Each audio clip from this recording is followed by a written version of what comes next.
Meus irmãos, peço por favor que vocês abram a Bíblia comigo em Lucas, no capítulo 6, e nós vamos ler do 46 ao 49.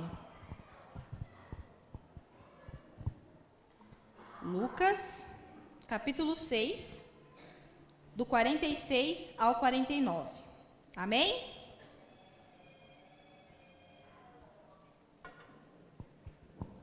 Vamos lá. Por quem vocês me chamam Senhor, Senhor, e não fazem o que eu digo? Eu vou mostrar a vocês com quem se parece a pessoa que vem e ouve a minha mensagem e é obediente a ela. Essa pessoa é como um homem que, quando construiu uma casa, cavou bem fundo e pôs o alicerce na rocha. O rio ficou cheio e as águas bateram contra aquela casa, porém ela não se abalou, porque havia sido bem construída. Mas quem ouve a minha mensagem e não é obediente a ela, é como um homem que construiu uma casa na terra, sem alicerce. Quando a água bate contra aquela casa, ela cai e logo ficou totalmente destruída. Quando no livro de Mateus, Jesus ele vai trazer para nós o Sermão do Monte, capítulo 5, 6 e 7. Quem nunca teve oportunidade de ler, eu peço que leiam, e se já leu, ponha como um hábito de uma leitura anual, ao menos, porque o Sermão do Monte ele é enriquecedor. E no final do capítulo 7, no livro de Mateus, quando... Tá falhando ou é só para mim? Tá bom. No final do capítulo 7... até perdi minha fio. Pronto, voltei. No final do capítulo 7, quando Jesus está encerrando o Sermão do Monte, o Sermão do Monte é Jesus descrevendo a cultura dos céus, para aquilo que nós fomos criados e aquilo que nós temos que voltar, né? A cultura dos céus, ela é algo que o Espírito Santo ele vai tocar em nossos corações para que nós possamos acessar essa cultura. E no final do capítulo 7, Mateus ele fala o seguinte: bom, tudo isso que eu ensinei para vocês, para aquele que é prudente, tudo isso que eu ensinei para vocês, quem entender o que eu disse e praticar é como um homem prudente que constrói uma casa sob uma rocha. E para aquele que escutou o que eu disse e não quis praticar, não praticou, é como um homem que construiu uma casa sob a areia. Se vocês prestaram atenção, nós lemos Lucas. E por que disso? Porque Lucas, ele traz de uma forma mais detalhada essa mesma passagem, e isso vai nos auxiliar hoje nessa mensagem. Como eu acabei de descrever, Jesus ele fala uma casa sob a rocha e uma casa sob a areia. Quando nós olhamos sobre a ótica humana de forma superficial, nós conseguimos, nessa descrição que eu acabei de fazer, entender que, bom, uma casa sobre a rocha, ok, uma casa sobre areia, de fato, não tende a dar bom, certo? É essa a primeira leitura que nós fazemos. Mas quando nós lemos em Lucas, ele traz informações preciosas, porque ele vai dizer o seguinte: a casa, na verdade, ela é construída sob a terra, mas o prudente, ele cava a ponto de encontrar a rocha e ali fazer o alicerce. E o imprudente, ele não cava, ele não constrói um alicerce. E quando nós olhamos essa segunda ótica que eu acabei de descrever, daí não fica tão superficial, para que nós possamos de fato entender qual casa tem ou não tem um alicerce. Eu não entendo de construção civil, mas nesse formato nós não conseguimos identificar qual casa poderia ou não poderia ter um alicerce. E como é possível identificar essa casa? A palavra mesmo diz: quando a adversidade chega, porque quando ela de fato chega como a enchente que é descrita, a casa sem alicerce ela não suporta, e aí ela vai desmoronar. Amém? Eu estou aprendendo esse tablet aqui. Opa! Tá dando certo. E quando nós falamos a respeito do reino de Deus, nós temos que ter a seguinte mentalidade: com o sacrifício de Jesus por nós tivemos acesso a esse reino, amém? E nós sabemos que quando Jesus voltar, quando ele voltar, nós fecharemos esse ciclo e nós vamos viver algo que é inimaginável, que nós não podemos descrever. E nós muitas vezes, e amém, cantamos e esperamos, ansiosos por essa volta. Dizemos: Maranata, ora vem, Senhor Jesus.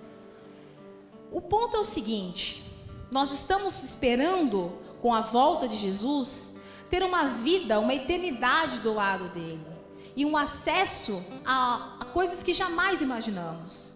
Mas nesse meio tempo, nesse meio que estamos vivendo, Jesus já liberou sobre nós a cultura do reino. E a pergunta que eu faço para mim mesmo e para cada um de vocês é: o quanto nós estamos acessando essa cultura? O quanto nós estamos acessando o reino de Deus? E quando nós lemos essa palavra, nós entendemos que uma vez que o nosso alicerce esteja na rocha, que é Jesus, nós temos acesso ao reino de Deus. Se nós não tivermos esse alicerce em Jesus, fatalmente nós não vamos conseguir acessar esse alicerce. E eu trouxe aqui para nós a definição da palavra alicerce: aquilo que fundamenta e sustenta, é base, é apoio. O alicerce é um elemento crucial para garantir estabilidade e durabilidade de qualquer edificação. Irmãos, nós podemos passar uma vida inteira dentro da igreja sem acessar o reino de Deus. E nós podemos passar uma vida inteira sendo espectadores e não participantes do reino de Deus. E é sobre isso que essa noite a palavra do Senhor, ela vai nos conduzir. O que tem ou o que pode impedir que nós acessemos a Cristo de forma intensa, as suas lições, ao ponto que ele seja a nossa rocha, o nosso fundamento? E se nós conseguimos fazer essa avaliação de que nós já estamos ou não vivendo isso. E para começar a falar sobre isso, queria falar sobre solo. Como eu disse, eu não entendo nada de engenharia civil. Mas, preparando a pregação, eu fui estudar um pouco sobre as etapas de como se constrói uma casa. E uma das primeiras avaliações, não a primeira, mas uma delas, né?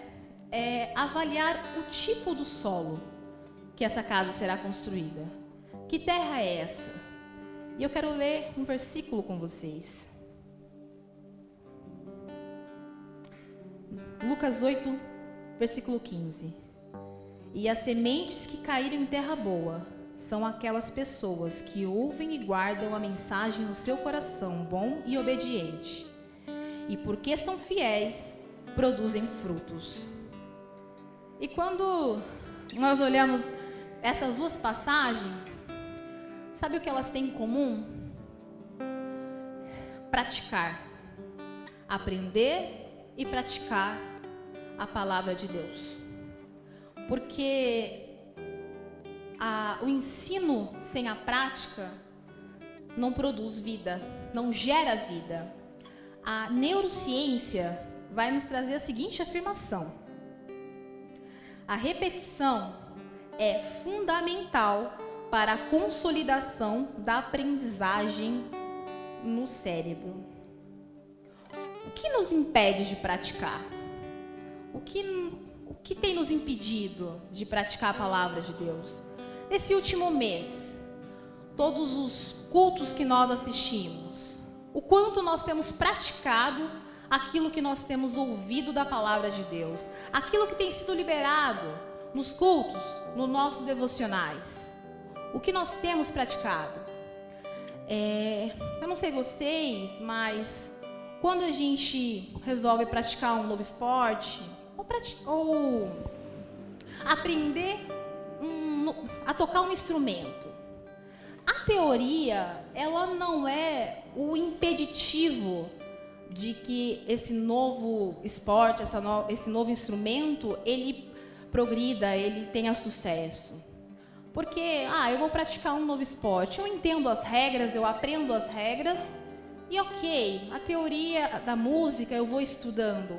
O que impede uma pessoa de não avançar? É colocar aquilo em prática. O que requer prática? Dedicação. Dedicação é o quê? É tempo. O mais precioso hoje que ouvimos no mundo atual é o quê? Tempo.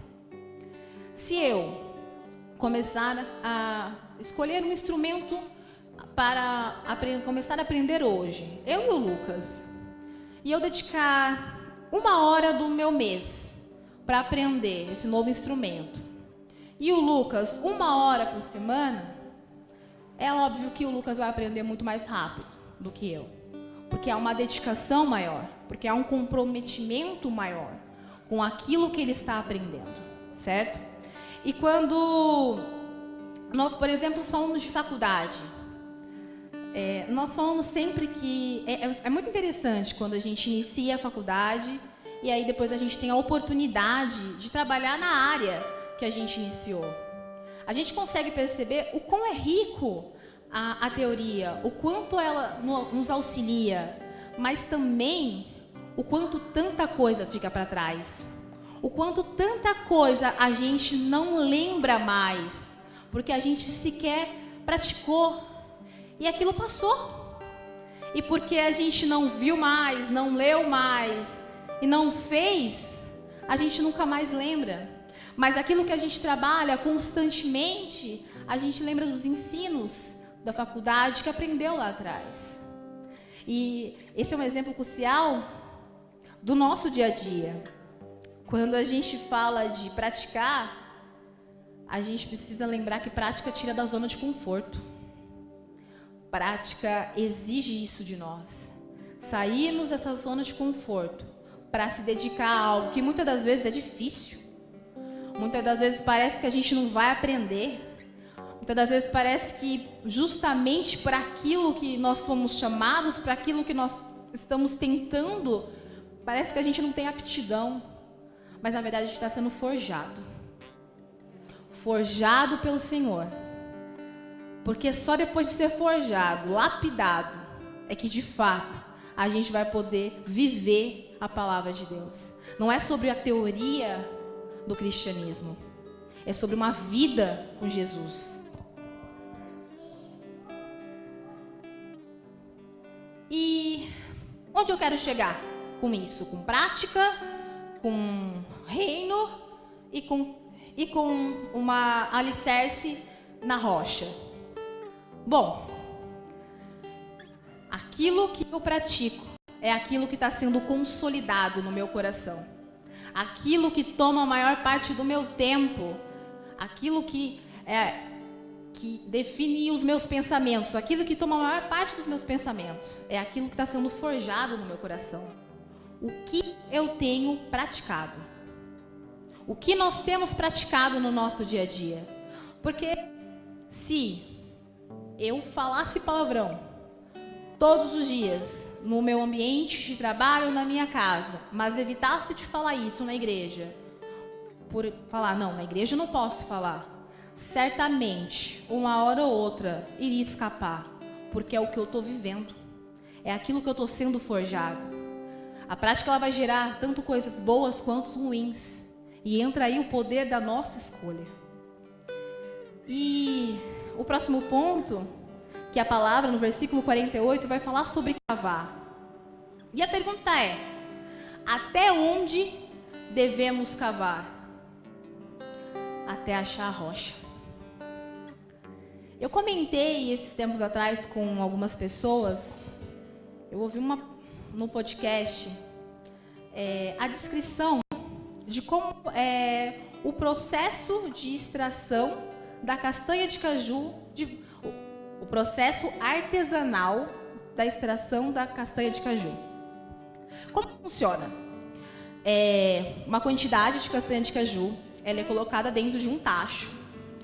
E esse tacho ele tem que ser mexido enquanto essa castanha está ali no fogo. Não pode parar. Só que enquanto está sendo mexido, vai gerando uma fumaça que é muito incômoda para quem está ali mexendo.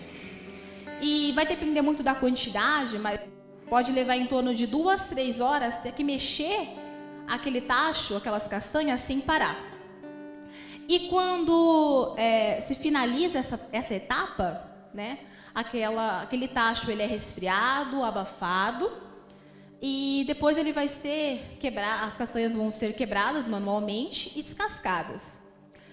Durante esse processo de aquecimento, aquela casca, ela libera um líquido que, se a pessoa não estiver usando um tipo de luva, ao quebrar aquelas castanhas, as suas digitais elas desaparecem, porque aquele líquido é como um ácido e ele vai corroer as digitais. E Deus falou muito comigo a respeito desse processo. O nosso coração, ele representa a castanha. Mas para chegar na castanha, a casca tem que ser tirada. E para tirar a casca dói. E o que representa esse coração? Esse coração é um coração ensinável. Porque só com um coração ensinável nós conseguimos cavar até achar a rocha. Não é possível cavar até chegar à rocha sem um coração ensinável, um coração sensível à palavra do Espírito Santo. E só é possível através da obediência. Mas obedecer dói, obedecer machuca. E culturalmente falando, nós que somos Ocidente, temos muita dificuldade em obedecer sem justificativas. Nós vivemos num país democrata e amém por isso, mas isso faz com que muitas coisas que nós questionamos entre nós mesmos e não fazemos porque estamos esperando uma resposta, nós levemos isso para Deus. Nós enchemos Deus de perguntas, de questionamentos e não seguimos com aquilo que Ele está pedindo. Porque nós, no nosso próprio conhecimento, achamos que Deus precisa nos responder, para que assim nós possamos obedecer o que Ele fala. E isso não é verdade. Um coração ensinável, ele só é gerado através de obediência. O Senhor é nosso soberano. Soberania não requer explicação. E nós precisamos trazer isso para o nosso coração. Soberania não requer explicação. Deus não deve explicação para nós. Nós devemos obediência a Deus. Porque uma vez obediente, nós seremos conduzidos ao melhor que Deus tem para nós. Ao melhor que Ele almeja para nós. Somos nós mesmos que não conseguimos isso muitas das vezes. Porque nos enchemos de perguntas, nos enchemos de questões, deixamos de ser obediente. E por deixar de ser obediente, nós queremos os nossos próprios resultados. A palavra do Senhor diz: o coração do homem é enganoso. Porque as nossas emoções, elas nos levam para longe de Deus, se nós nos deixarmos ser dominados por ela. Mas a obediência é um ato racional de amor a Deus. É um ato que vai além das nossas emoções, para que nós possamos ser forjados por Deus, para nos mantermos firmes e cavar, até que nós estejamos firmes na rocha.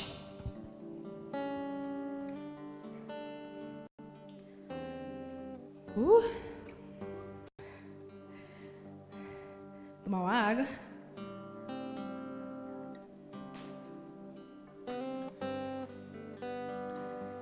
Então, por que em alguns momentos nós desistimos de cavar? Porque em algum momento a gente até começa a cavar, mas não chegou na rocha e a gente abre mão disso. Porque nós nos deixamos tomar pelas nossas próprias vontades, pelo nosso coração, que é as nossas emoções. Não cumprimos o ciclo de forjar o coração ensinável. E como se forja um coração ensinável? Obedecendo a Deus, sem questionamento.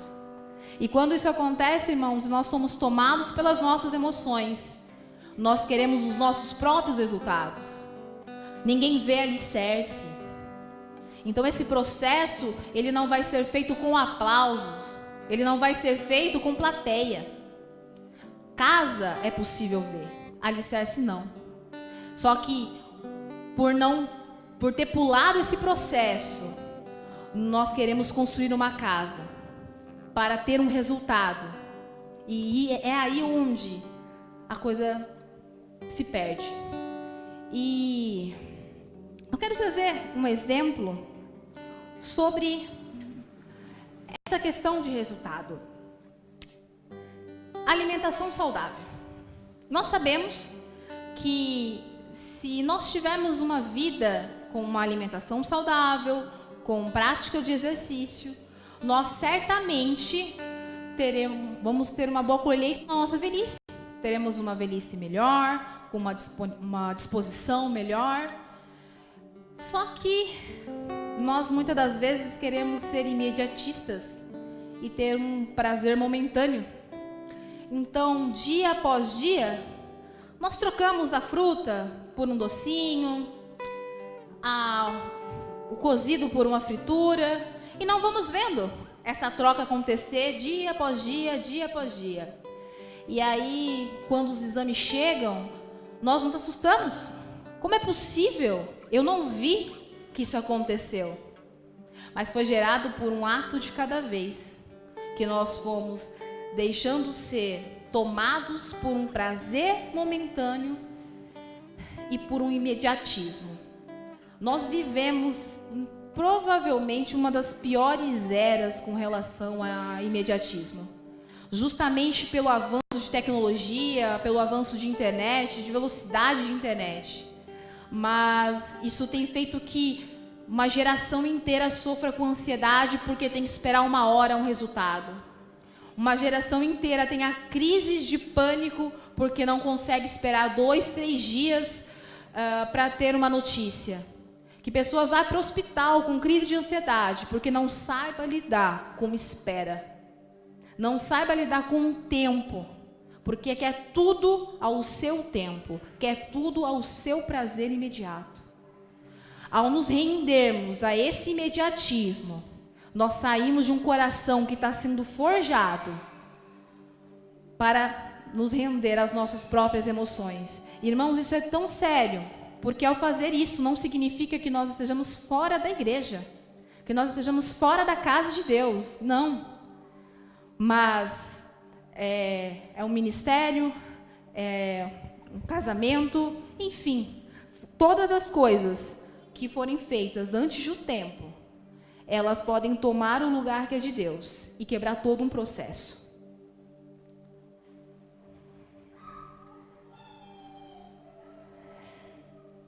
Aleluia. Esse tablet aqui eu estou aprendendo, calma, pera. Isso mesmo. Quando nós lemos os versículos, no final ele vai falar que o que revela o alicerce é a adversidade, certo? E é unânime, irmãos, a adversidade vem para todos. Ela vem para o justo, vai vir para o injusto. não tem o que ser feito, amém? E a palavra fala, né, quando a enchente vier, a casa vai ser derrubada. Mas sabe, algumas vezes, muitas das vezes, a primeira enchente, a primeira tempestade, ela não derruba a casa, mas ela vai formando trincas. Ela vai formando infiltração. E qual é o correto? Qual deveria ser a atitude correta a ser feita quando aparece a trinca, a infiltração? A gente chama um especialista para verificar o que aconteceu, qual é o problema, qual é a causa raiz, o que precisa ser alterado para ser corrigido. Quem é o nosso especialista? É Jesus? É o Espírito Santo? Mas muitas das vezes nós não queremos arrumar a causa raiz. Nós queremos arrumar aquilo que está deixando feia a nossa parede. Nós queremos arrumar a trinca que todo mundo está vendo, né? Afinal, eu não quero que as pessoas vejam a trinca. Afinal, o meu problema é só a trinca. Não tem mais nada de errado. Se eu arrumar, vai dar tudo certo. Afinal, o meu problema está no meu esposo, na minha esposa. Se eu arrumar o meu casamento, se o meu marido melhorar, se a minha esposa melhorar, vai dar tudo certo. Se o meu filho me obedecer, vai dar tudo certo. Se os meus pais me tratarem melhor, vai dar tudo certo. Mas não é sobre isso. Não, a Bíblia não diz que é sobre isso. A Bíblia diz que a adversidade, ela não pode derrubar a casa. A casa que é firmada na rocha. O quanto nós estamos tratando trincas, ao invés de entender como está de fato o nosso alicerce. Como está o nosso alicerce em Jesus.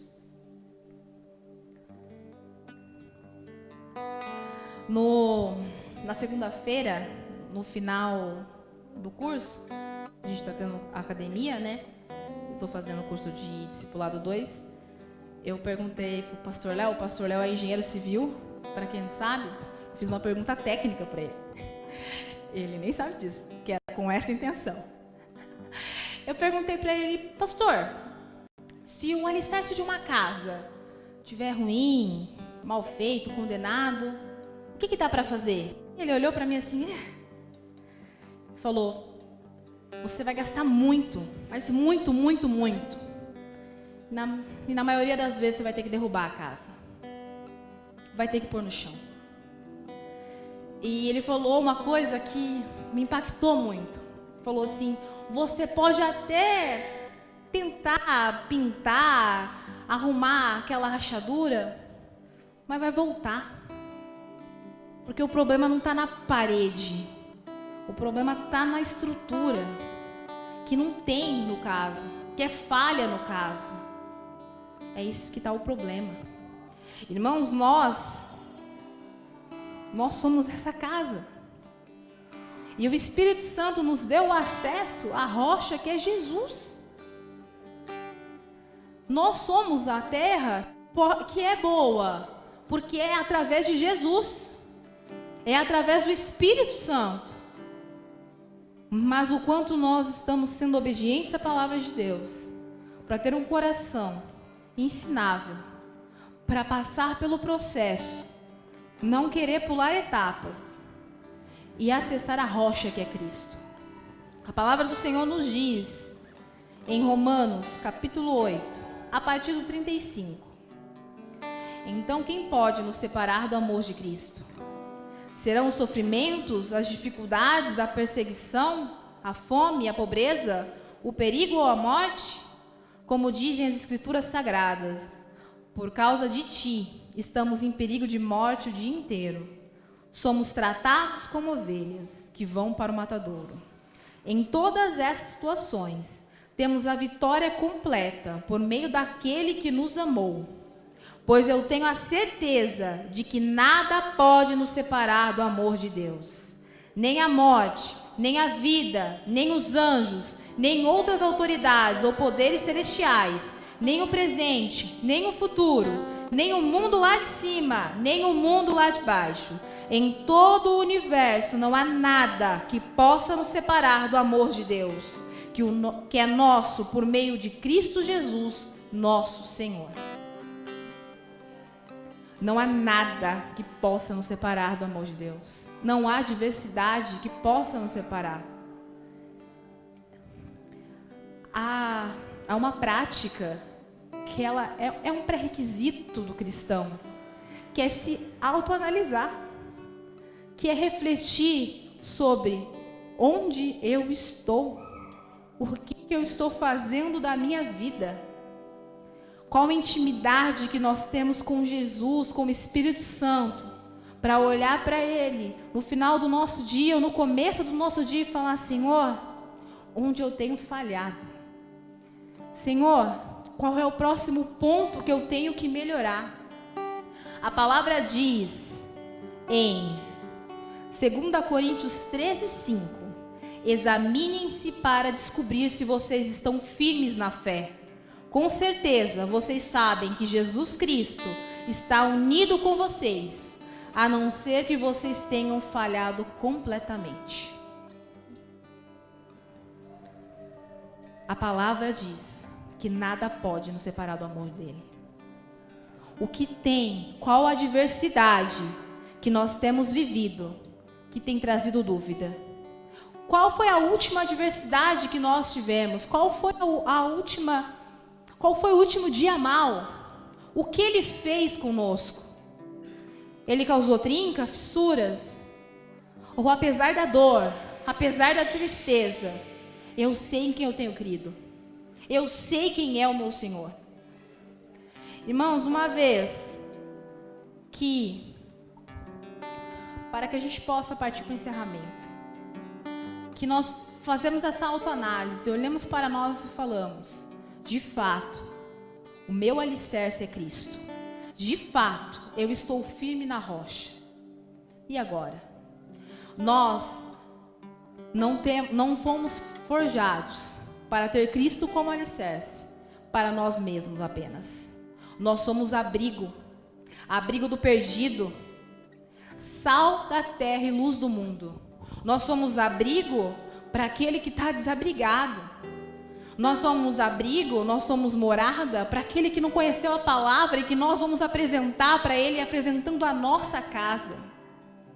Nós somos abrigo para aquele que a enchente veio e levou a casa e que ele precisa reconstruir do zero. Nós somos abrigo para aquele que entendeu que precisa destruir a casa e que nós vamos estar ali junto com ele oferecendo esse abrigo.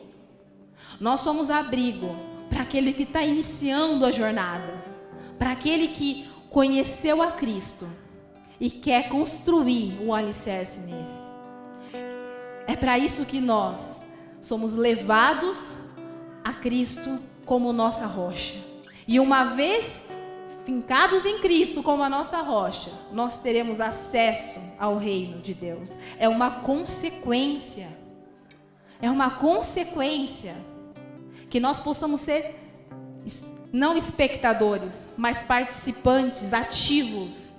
Participantes ativos, como a palavra do Senhor nos diz que devemos ser, pregando o evangelho, formando discípulos, fazendo com que, através das nossas vidas, outras pessoas, se for necessário, elas tenham apoio e suporte para destruir aquilo que foi construído sem alicerce. Para destruir aquilo que, se continuar daquela forma, terá uma vida cheia de remendo e não vai viver aquilo que o Senhor tem planejado, aquilo que o Senhor separou para ela. Eu quero ler com vocês o Salmo, para que a gente possa orar. Se a banda já quiser subir, pode ficar à vontade. Em Salmo 139, do 7 ao 8 vai nos dizer: para onde me assentarei do teu espírito? Para onde fugirei da tua face? Se subo aos céus, lá estás. Se faço a minha cama no mais profundo abismo, lá estás também.